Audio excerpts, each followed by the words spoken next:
Worshipful Brother Aldrin Matthew Matining, we thank you for your service and dedication. May you continue to be of service and inspiration and guidance to your fellow brethren.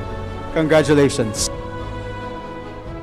It has been an incredible honor to lead such dedicated and committed group of brothers through the many challenges and triumphs of the past year.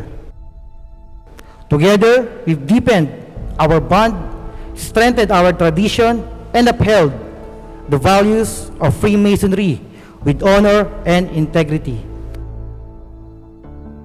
Muli, maraming salamat po, Bagong Buhay Masonic Lodge number 17, for the trust and confidence you have entrusted to me.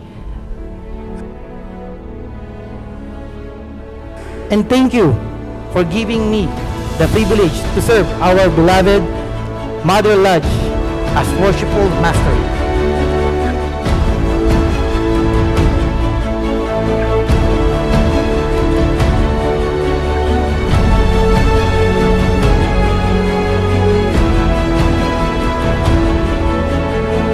As you now descend that time-honored seat entrusted to you for the previous year, may you treasure the great memories and wisdom that you have gained.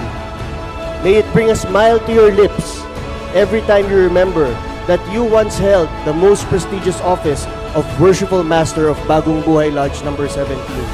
And may you continue to become a beacon of wisdom to the next generation of Masons who will aspire to someday sit in that oriental chair.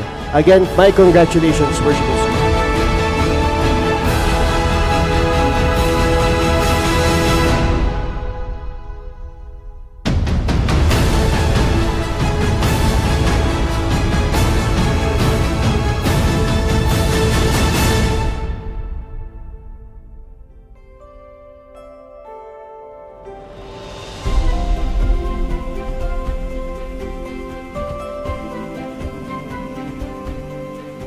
I would like to reiterate two of my favorite phrases in the installation ceremony, hoping that our lodge, under your leadership, Worshipful Sir, will put it by heart. I therefore trust that you will have but one aim: to please one another and unite in the grand design of promoting happiness.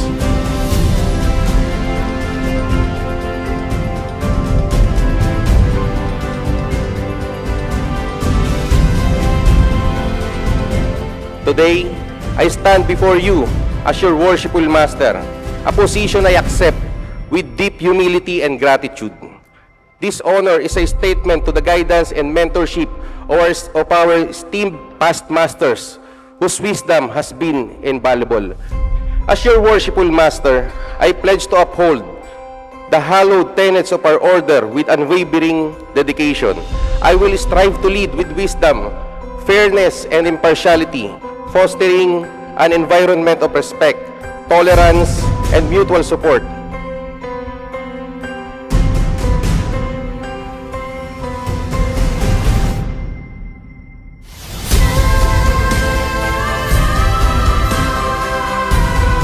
Pintuhuin ninyo ito, sapagkat ito ang banal na tibabal na siyang pinantakip sa duguan at luray-luray na katawan ng ating mga kawal na nakamatay. Truly, the installation of the new set of officers of brings hope to the brain of the Lodge. We trust that they will give their best efforts toward the goals of Freemasonry in general and of our Lodge in particular. We hope that they will serve for the best interest of our Lodge and will set an example for those who wish to follow their footsteps. For the desire to serve our brethren, I am confident that our Worshipful Master will succeed in all the undertakings planned for this year. And for you, our Worshipful Master, let me share with you the mantra I used when I was the Worshipful Master of my Mother Lodge, which is, when you are faced in a situation between being right and being kind, choose to be kind. Because your kindness will always be remembered, instead of you always being right.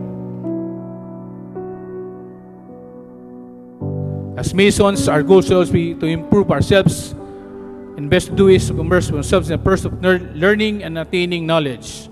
Knowledge is a foundation of all good things. Breaking it in 2 syllables, knowledge is a made of 2 words, know and edge.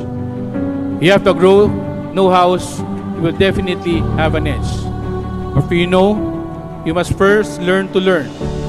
Attaining knowledge will lead to the improvement of ourselves, our lodges, but most importantly, our craft. As we continue to challenge ourselves to become better men, as we progress to being better Masons, we then result in mind of having a better Masonry.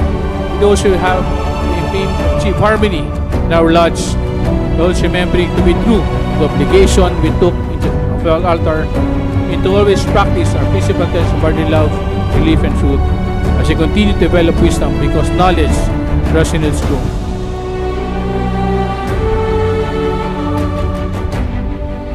We will ensure that Bagong Buhay Masonic Lodge number 17 continues to be a beacon of light, guiding us in the pursuit of virtue, charity, and self-improvement.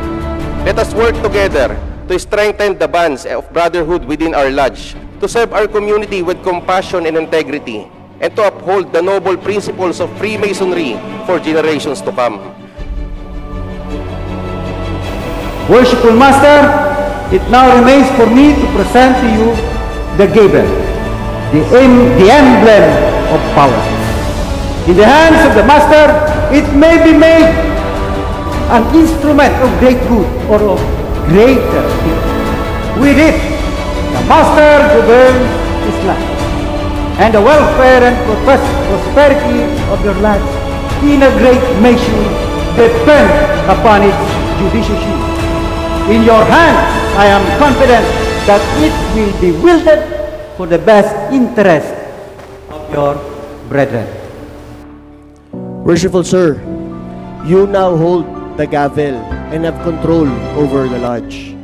This gavel should not be used in any other manner than for the welfare of our lodge. I pray that you use this instrument with wisdom, compassion, and with love.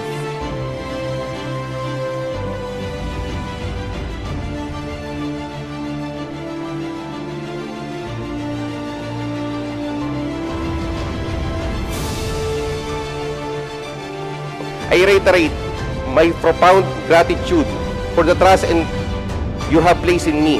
I am honored to serve you as your worshipful master, and I look forward to working alongside each of you to achieve our goals. Thank you po.